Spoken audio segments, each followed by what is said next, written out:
Live Music Nation podcast, festival and concert series edition. I'm with Jennifer Wright. She is with Colorado State University Concert Series. Jennifer, thanks for joining us. Absolutely. Jennifer, give us a little background on you. Where'd you grow up? Talk a little bit about your career here. Sure. I grew up outside of Milwaukee and I moved to Colorado junior year of college. My family was moving and asked if I wanted to move with them. And I said, absolutely. I've never seen a mountain. And so I did a national student exchange program.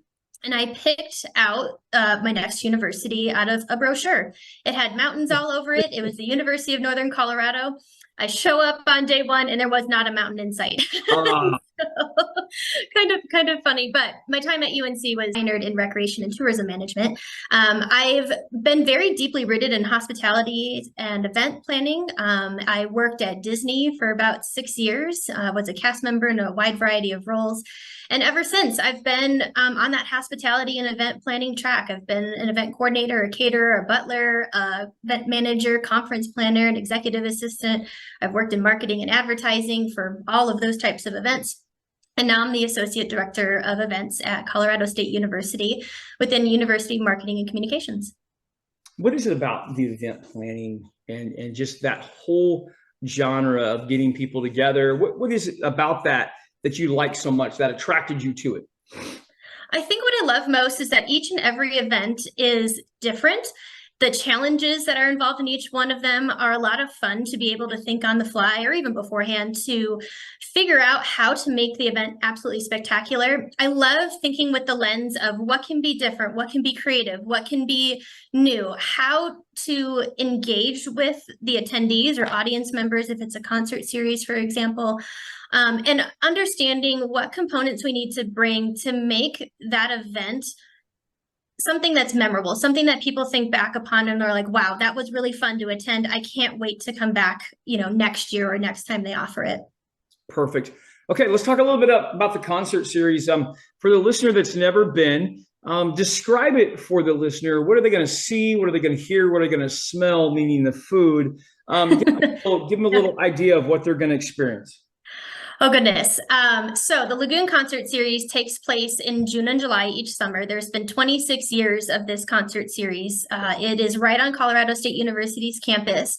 So imagine the summer breeze, the warm weather, the sun setting along the mountains just behind Horsetooth Reservoir, and you're hearing the band warming up. You're smelling our food trucks. Typically, we have 4 to 5, everything from barbecue to sandwiches to wood-fired pizza to gelato.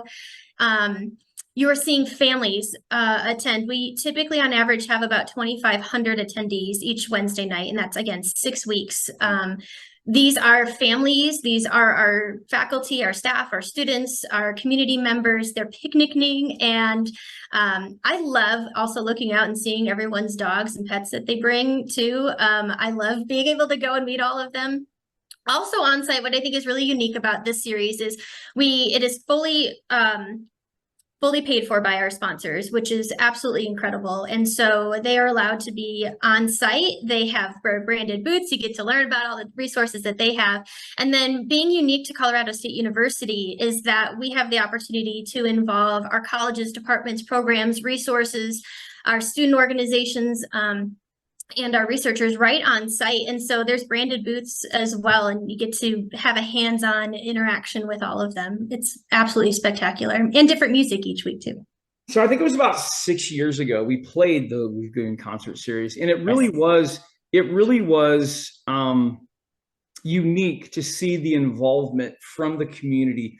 Like you said, I believe at that time you had, not only did you have a film crew there, so your college students got to put on a full film production from the recording to the editing to the finished product.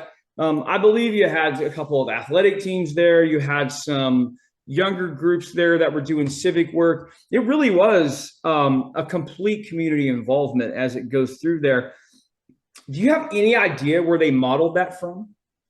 I think this is something that's been very organic. When I got involved with the Lagoon Concert Series several years ago, it gave that opportunity to kind of think with a different lens. Being a part of the campus community, it was really fun to, again, think outside the box. learn how we can incorporate campus in a different way, and truly share the resources that we have. You don't have to be a student in order to be involved with our different campus programs or our resources.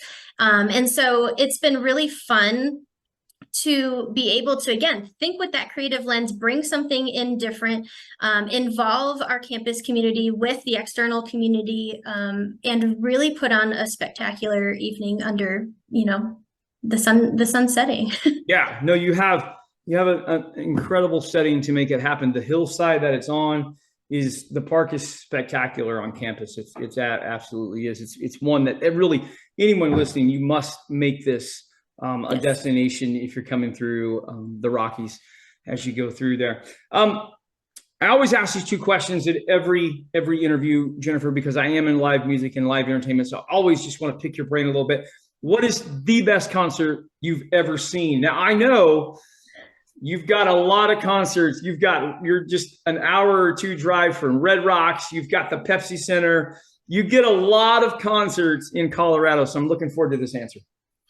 Oh gosh. So also growing up outside of Milwaukee, we had Summerfest every summer. And for those of you listening, that is a fabulous concert series.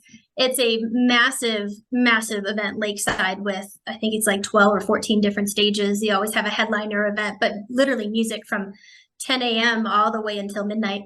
Oh gosh, this is such a hard question to answer because like you said, there's so many great bands. I've seen everyone from Kiss to Journey to Eric Clapton to Garth Brooks, Carrie Underwood, Prince, Boyz II Men, Backstreet Boys. I really can't pick one because I love music and I love the emotion and the feeling along with it. All right. Dead or alive, you could bring one musical act to the Lagoon concert series. Who would you bring?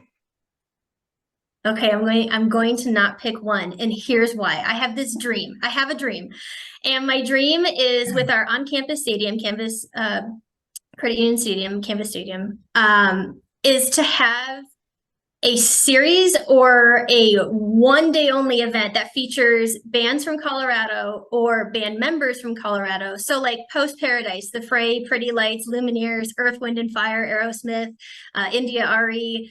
I just think it'd be really, really fun to showcase that Colorado really is a music destination. And here's how we've impacted the music industry. Is John Denver, is he from Colorado or is he just from West Virginia?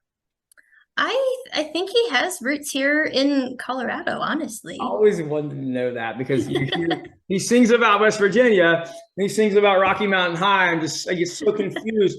I do think he has some roots from Colorado. Absolutely. That's good. Jennifer, this is a segment that we just added here recently. You get to ask me a question. So you can ask me any question you want. What would you be?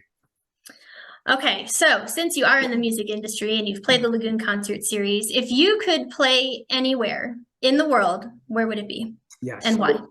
So my lifetime goal is to play the Grand Ole Opry. It's kind of the destination of all destinations for country music artists. And I've only changed that recently in that I put a timeline on myself for that.